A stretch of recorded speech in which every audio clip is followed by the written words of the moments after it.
그래서 애쓰시다 보니까 얼굴이 그렇게 변하신 모양이에요. 반면에 저는 깨끗하죠.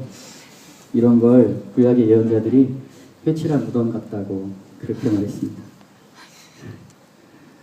회칠한 무덤 같은 제가 어찌 이곳에서 정말로 마음으로 몸으로 이렇게 싸우신 분들에게 어떤 말씀을 드릴 수 있을까 하는 생각이 듭니다.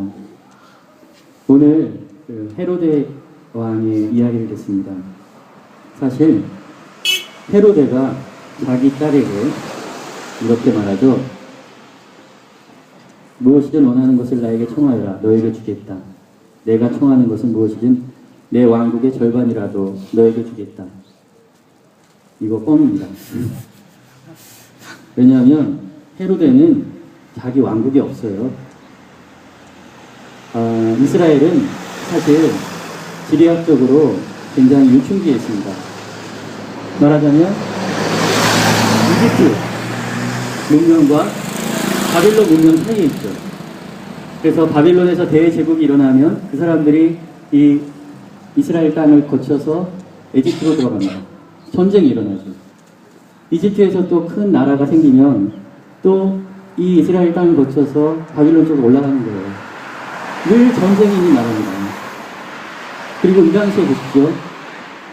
예루살렘에 헤로데 궁전이 있었지만 또 어디가 있었죠? 로마 총독, 바빌론의 총독 관저가 있었죠. 예수님을 죽이느냐 사느냐 결정한 사람이 헤로데입니까? 아니죠. 로마 총독인 빌라도였어요. 말하자면 헤로데는 분봉왕입니다. 앉혀놓은 왕이에요. 언제든지 로마에게 밑보이면 목이 댕강 날아가는 분봉왕입니다. 그에게는 자기 왕국이 없죠. 더군다나 여기 출신이 아니라 이스라엘 출신도 아니고 이두메아 출신이라서 그 지역 사람들한테도 인정을 받지 못합니다. 그러면 그 똑똑하다는 유다 사람들이 왜 자기네 왕을 자기네 종족도 아닌 이두메아 출신에, 더군다나 보십시오. 윤리적으로 얼마나 타락했습니까? 자기 동생의 아내와 결혼한 이런 사람을 왕으로 앉혀놓을 수밖에 없었을까요? 왜냐하면 그 사람들에게는 자기 왕국이 없었어요. 사실 팔레스티나라는 말도 로마 사람들이 그 지역에 붙여준 이름입니다. 이 팔레스티나라는 말은 블레셋, 항상 그 성성에 보면은 그 해안 쪽에 살았던, 항상 이스라엘을 괴롭혔던, 하지만 골리앗을 배출한 나라죠. 하지만 그래도 이스라엘 입장에서는 깔볼 수 있는 그런 나라였는데, 로마가 이 지역을 이름을 블레셋 사람들의 땅이라는 의미로 팔레스티나라고 붙여준 겁니다.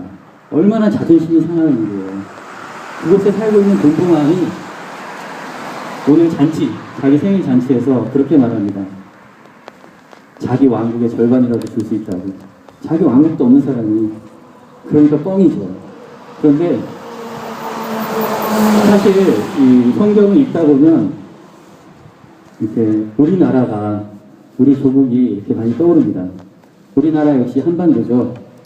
언제나 대륙에서 큰 나라가 강성해지면 바다로 가기 위해서 우리나라를 거칩니다. 그리고 해양 세력이 강성해지면 언제나 대륙으로 들어가기 위해서 우리나라를 거쳐요. 그래서 끊임없이 전쟁이 일어나죠.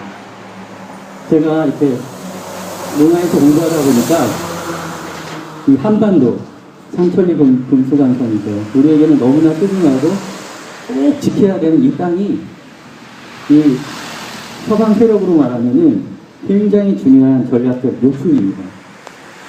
이게 여러분 그 미국의 플로리다 반도 아시죠? 미국 밑에 이렇게 플로리다 반도가 나와 있잖아요. 그 앞에 쿠바가 있고. 근데 우리가 생각을 해보세요. 만약에 플로리다 반도 절반이 딱 떨어져가지고 중국이나 러시아의 군대가 주둔하면서 미사일을 배치하고 있다고 생각해보세요. 그리고 쿠바가 있죠. 쿠바의 중국이나 러시아 함대가 완전히 진을 치고 있다고 생각해보십시오. 그게 얼마나 큰 힘이겠어요. 그렇죠. 그런데 사실 서방 세력은 이 대륙에 앞서서 바로 우리 한반도를 그런 군사기지로 사용하고 있는 것입니다. 그래서 미국은 사실 하와이와 일본, 우리나라를 통해서 태평양이 자기 바다예요. 그렇게 큰 이득을 갖고 있어요. 한번 솔직하게 한번 이야기해볼까요? 헤로데 왕의 이야기가 있지만 지금 우리나라가 전쟁을 시작할 수 있는 힘이 있습니까? 우리나라 전쟁 시작할 수 있는 힘은 없어요. 그럼 우리나라 전쟁이 일어났을 때 전쟁을 끝맺을 수 있는 힘이 우리에게 있습니까? 그 힘도 없어요. 전쟁을 시작할 수 있는 힘도 없고 전쟁을 끝맺을 수 있는 힘도 없습니다. 그러면 그 전쟁은 누구를 위한 전쟁입니까? 우리를 위한 전쟁입니까? 우리가 싸우는 것입니까? 아니에요. 우리는 언제나 우리 땅을 다른 나라의 전쟁터로 내주는 것입니다. 예전에 그래서 그렇게 말하죠. 전쟁에서 이기기 위해서 우리가 군비를 확장하고 군대를 모아야 한다고 말하죠. 근데 우리 전쟁이 아니에요. 한국 전쟁 보십시오. 그게 어떻게 우리나라 사람들이 싸운 우리나라 전쟁이라고 할 수 있습니까? 공산주의 세력과 자유주의 세력 간에 우리나라를 전쟁터로 싸운 전쟁입니다. 그때 보십시오. 이제는 초등학교 어린이도 알 거예요. 전쟁이라는 게 일요일날 아침에 아무도 모르는 사이에 갑자기 일어날 수 있는 게 아니라는 것을. 이미 일본이 점령하던 곳을 나누어서 점령하게 됐을 때 워낙 중요한 곳이니까 누군가가 세력을 잡기 위해서 차지해야 될 필요성이 있었습니다. 그런 전운이 감돌 때 48년에 4.3 사건이 일어나지 않습니까? 이미 전쟁은 예상되고 있었어요. 그때 이 제주도가 그때 일본이 군사기지화 해놨기 때문에 더군다나 전쟁 때 제1훈련소가 제주도에 있었습니다. 그렇게 중요한 곳이에요.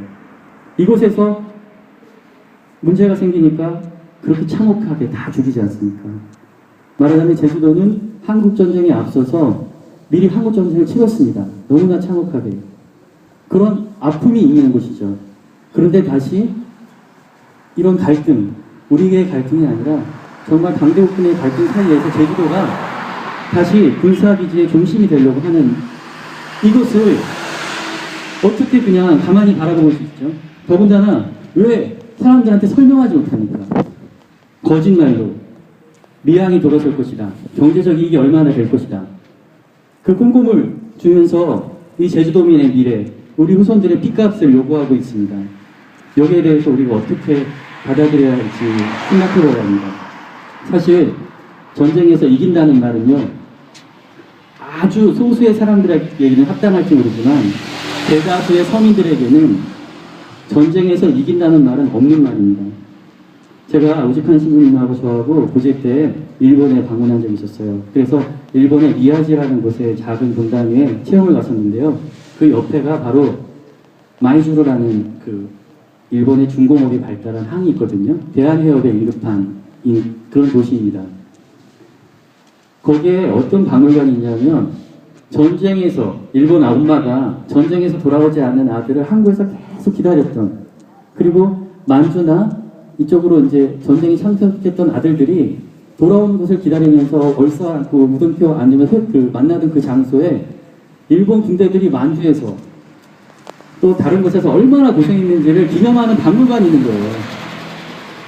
그 사람들이 거기서 어떤 짓을 했느냐를 기억하는 게 아니라 거기서 우리 아들들이 고생했다고, 다 죽었다고, 돌아오지 못했다고. 그런데 또 황당한 것은 그 기념관에서 한 4, 5km 떨어진 곳에 한복을 입은 작은 상이 서 있습니다. 그 상이 뭐냐면 1945년 8월 15일 해방이 된 후에 일본으로 징용 갔던 사람들 있죠. 그 사람들이 대거 큰 배를 타고 귀향길을 옵니다. 8월 22일 날 출발해서 24일 날 그 마이주르 항에 귀향하게 돼 있었는데 그때 배에서 원인 모를 폭발이 일어나서 또 다 죽었어요.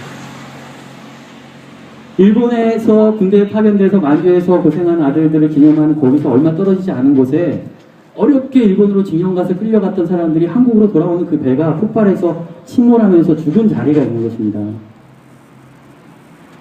뭐 한국 측에서는 굉장히 많은 사람이 죽었다고 하는데 일본의 공식 집계만 하더라도 일본이 발표한 집계가 거짓으로 탄로났죠. 왜냐하면 3,700명이 타고 있었는데 537명인가가 죽었다고 일본에서 발표를 했어요. 그런데 생존자들의 증언을 보면은 산 사람, 살아있는데 사망자로 나오고 또 많은 사람들의 이름이 누락된 거죠. 실제로는 굉장히 더 많은 사람들이 그때 죽었다고 합니다. 근데 일본의 박물관 가서 저도 느낀 게 뭐냐면 한국적 2차 대전 말기에 우리나라의 수탈도 심했지만 일본 사람들도 굉장히 고생했습니다. 그 사람들도 자식들 다 전쟁에 가고요. 다 빼앗겼어요. 일본 서민들도. 사실 전쟁이 발생하는 순간, 전쟁이 일어나는 순간 저희 서민들은 다 피해자입니다. 전쟁이 끝났을 때 환호하는 것은요, 이겼기 때문에 졌기 때문이 아니라 전쟁이 끝났기 때문에 환호하는 것입니다. 저희는 지금 여기에 전쟁에 싸워서 이기기 위해서 아니면 경제 발전을 하기 위해서 그런 논리 때문에 있는 것이 아닙니다. 저희는 전쟁에 대한 유일한 승리는 전쟁을 하지 않는 것입니다. 전쟁을 하지 않기 위해서 이렇게 많은 분들이 여기 모여서 평화에 대해서 논의하고 평화를 지키기 위해서 살고 있는 것입니다. 이권에 대해서 이야기하죠. 돈에 대해서 이야기하죠. 여러분들 다 아시잖아요. 돈하고 이권 있는 곳에 평화가 있습니까? 없습니다. 강대국들의 이권과 그 논리에 평화는 없어요. 바로 이 빌라도 총독과 헤로데가 사는 이 예루살렘을 예수님께서 바라보시면서 눈물을 흘리셨죠. 얼마나 많은 예언자들이 평화에 대해서 이야기했냐고. 너희가 정말로 평화의 길을 알았더라면 하고 예수님께서 눈물을 흘리셨죠. 그 마음으로 우리도 지금 제주도를 바라봐야 할 것 같습니다. 진정한 평화는 사람들의 영혼의 변화에서 일어납니다. 사람들이 가치관이 돈과 자기 욕심, 육체적인 만족 이런 것을 추구하면서 사는 한 국가들은 그거에 부응하기 위해서 더 많은 재화를, 더 많은 부를 추구하게 되고 결국엔 그러기 위해서 전쟁도 불사하는 것입니다. 진정한 평화는 우리 마음 각자 하나하나 그 마음 안에 새로운 세계가 하느님의 나라가 찾아올 때 일어납니다. 지금 저희가 여기서 열심히 싸우고 있고 그리고 열심히 노력하고 있잖아요. 저희 마음, 바로 저희 마음이 전쟁터입니다. 여기서 두 세력이 싸우고 있어요. 여기서 싸우면서 저희 마음을, 저희 소중한 내성을 적에게 내주지 맙시다. 언제나 평화 가운데, 사랑 가운데 싸워야 하고요. 지금 여기서 봉사하는 사람들, 여기서 우리를 막고 힘들게 하는 사람들, 그 사람들의 영혼, 그것이 바로 하나님의 전사들의 싸움터입니다. 그들을 변화시켜야 합니다. 그리고 세상을 변화시켜야 하죠. 어려운 일이지만 예수 그리스도께서 함께 해주실 것입니다. 이런 말을 하면 사람들이 말해요. 몽상가고 이상주의자라고. 하지만 저는 말씀드리고 싶습니다. 이것이 평화를 위한 유일한 길입니다. 다른 평화가 없어요. 그러면 생각해 보십시오. 길이 유일하다면 아무리 늦더라도 그게 가장 빠른 길입니다. 그리고 그게 가장 현실적인 길입니다. 다른 길을 찾는다는 것은 가망이 없거든요. 가장 힘들고 몽상가적이고 환상적이고 철이 없다고 느껴질지 모르지만 그것이 평화를 위한 유일한 길이기 때문에 우리는 그 길을 끝까지 걸어가야 하겠습니다. 주님께서 함께 해주실 것입니다. 아멘. 오늘 화답송 보십시오. 주님은 나의 빛, 나의 구원이시다. 그분의 가르침이 우리가 바라봐야 할 유일한 빛이고 우리의 구원입니다. 그리고 바르고 착한 마음으로 하나님의 말씀을 간직하며 인내로 열매 맺는 사람들은 참 행복을 누리게 될 것입니다. 잠시 묵상하시겠습니다. 아멘.